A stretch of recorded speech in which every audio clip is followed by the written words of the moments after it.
یاجوج ماجوج قیامت کی بڑی نشانیوں میں سے ایک ہے۔ یہ دونوں دو قوموں کی عجمی نام ہے۔ بعض کہتے ہیں کہ یاجوج دونوں ترکوں کے قبیلے ہیں، بعض کہتے ہیں یاجوج ترک سے اور ماجوج جیل اور جیلم سے۔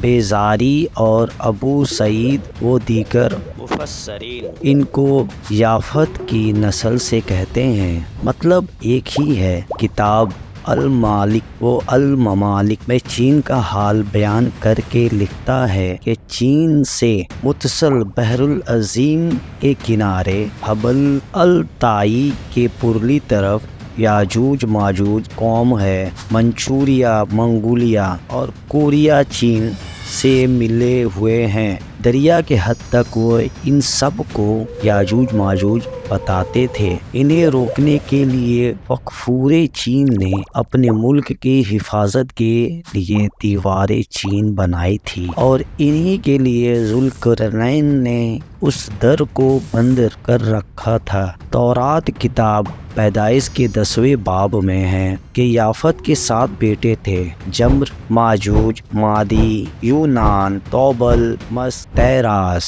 اس میں کوئی شک نہیں کہ یاجوج ماجوج ابتدا میں کسی شخص کا نام تھا، پھر اس کے اولاد پر مشتمل ہونے لگا۔ بظاہر یاجوج اس ملک اور قوم کو کہا جو جوز بن یافت کی اولاد سے ہیں اور جو بلاد شمال میں رہتے تھے، جن کو آج کل تاتار اور چینی تاتار و ترکستان کہتے ہیں، اور انہی کے نسل کے لوگوں سے یہ ملک آباد ہے۔ اور جوج بن یاجوج انہی کے کسی فرقے کا نام تھا جو روس و توبال اور مس قوموں کا ان دنوں میں حاکم ہوگا۔ بعض لوگ یاجوج ماجوج چنگیز خانیوں کو کہتے ہیں، یہ درست ہے نہیں۔ اللہ تعالیٰ قرآن پاک میں فرماتا ہے، ثم اتبع سببا، پھر ایک سامان کے پیچھے چلا،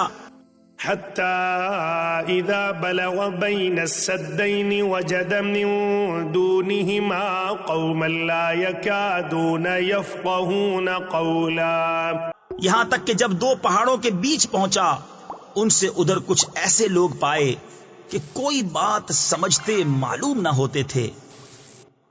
قالوا يا ذا القرنين إن يأجوج ومأجوج مفسدون في الأرض فهل نجعل لك خرجا على أن تجعل بيننا وبينهم سدا۔